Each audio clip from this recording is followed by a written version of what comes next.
A young adult fantasy. It's in the vein of Harry Potter. I actually had a lot more fun reading this than the Harry Potters, if you can believe that.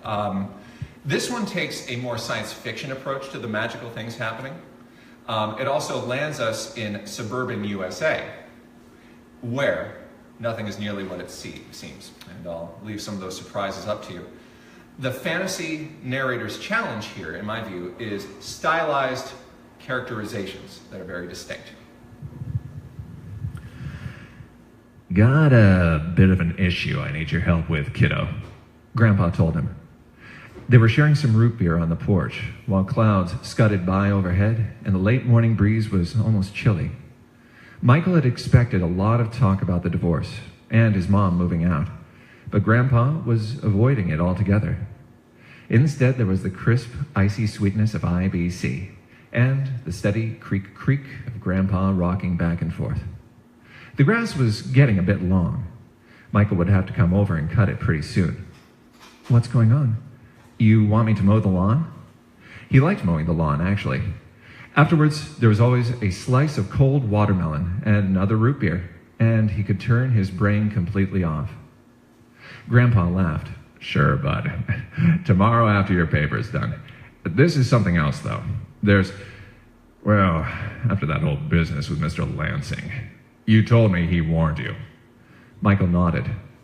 Warned you he'd been fiddling with people's heads and making them into time bombs.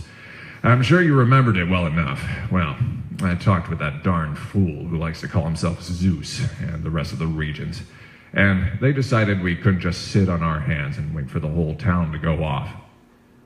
Wait a minute. You mean like that girl at camp? He asked. The one who attacked Zalowski? Grandpa nodded, just like that. Why would she try to kill him? That didn't make any sense. Okay, I just don't get how you could make someone into a bomb, Michael said.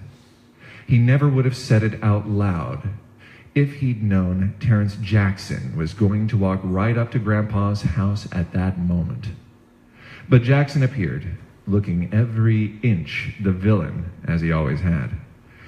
Well, Grandpa frowned. Let me explain by way of a demonstration, Jackson said. You've seen hypnotism, yes?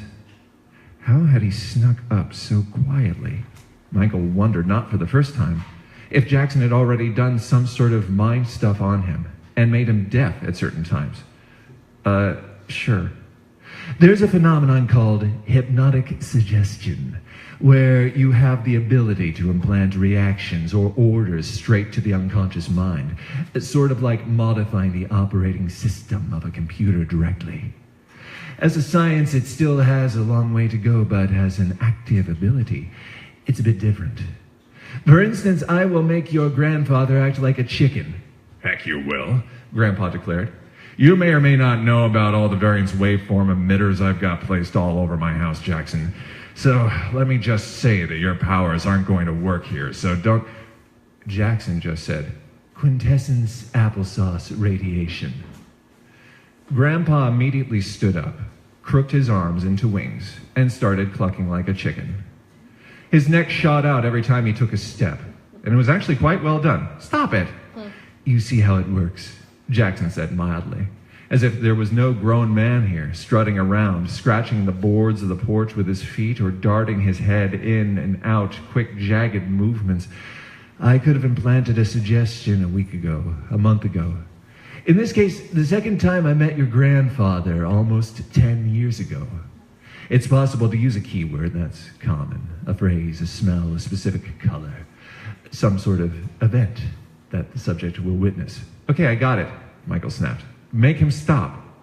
I do this with everybody when I meet them. So, if I say quint something applesauce radiation, everybody on the street will turn into chickens? Jackson gave him a dark smile. Best if you don't.